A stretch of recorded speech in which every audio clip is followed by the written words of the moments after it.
Hello. Welcome to our hot topic, the online K12 education in California, a presentation by Josh Felcher and Nicole Minold.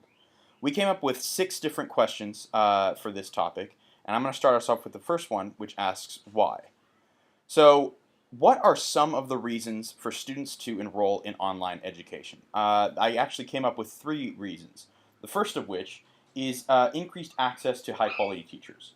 So, online education could address one of the main discrepancies in American education, which is the disparate access to high quality teachers and instruction caused by socioeconomic and geographic differences.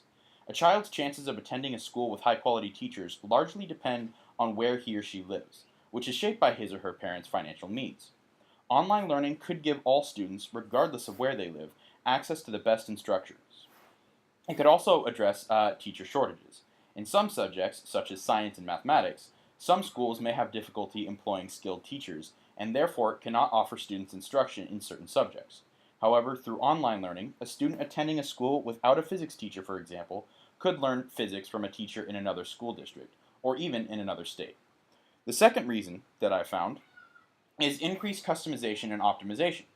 So, public education in the United States generally treats students in a standardized manner. For example, students are typically grouped by age rather than by achievement or learning style. Online learning has the potential to provide all children with customized education. Students can receive instruction at their own pace and in ways tailored to their unique learning styles and interests. Increased customization can make the learning process more enjoyable and productive.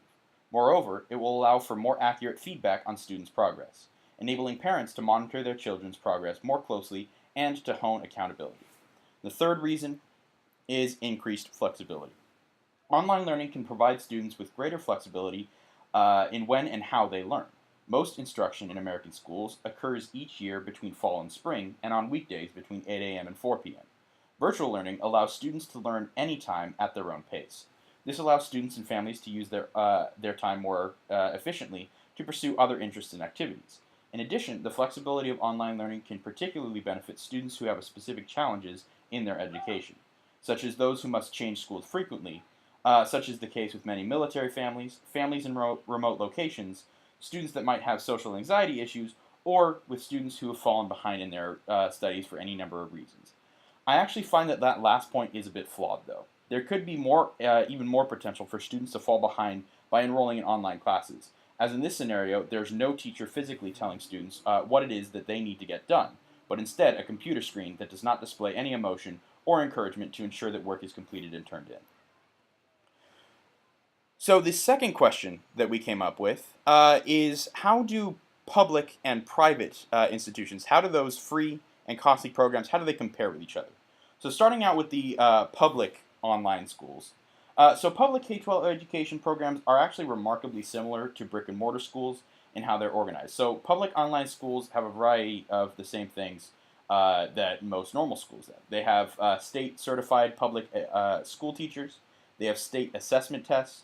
They have attendance policies and academic progress requirements.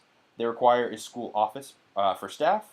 They have established curriculum determined by the school that students must follow, meaning that families can't just pick and choose or eliminate subjects, kind of keeps them all on the same page. They require school grades, transcripts, report cards, and parent conferences. They require strong school administrators, including principals, assistant principals, special education directors, and IT. They're subject to academic and fiscal accountability requirements, and they strictly adhere to school policies and procedures by way of discipline and due process. So very similar to a traditional brick and mortar school.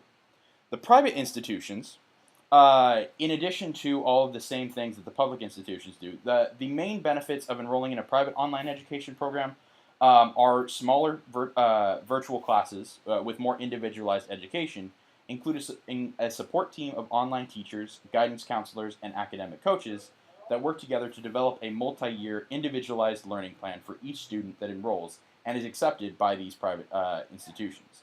Tuition, though, can range between $5,000 to $10,000 annually, depending on student grade level or the classes that are taken. The third question that we came up with regards credentialing. So, what are the requirements for teachers that want to teach in online programs, and we're specifically focusing on California? So, depending on the state or the virtual classes that are taught, actually the same statewide requirements for teacher credentialing applies for those online educators. I.e., if a teacher were to teach biology to California residents through an online K-12 class or program, that teacher would need to have a California-approved teaching credential with an emphasis in biological sciences in order to be able to teach that class. I also found that in addition to standard teacher credential requirements, most programs ask that teachers have experience in customer service environment. And this requirement is actually put in place to ensure that teachers are comfortable communicating with their students virtually and have an ability to troubleshoot either lesson activities or technological problems through virtual communication. So that takes us through the first three questions. I'm going to pass this back to Nicole, and she's going to take you through those final three and take over our references at the very end. Thank you.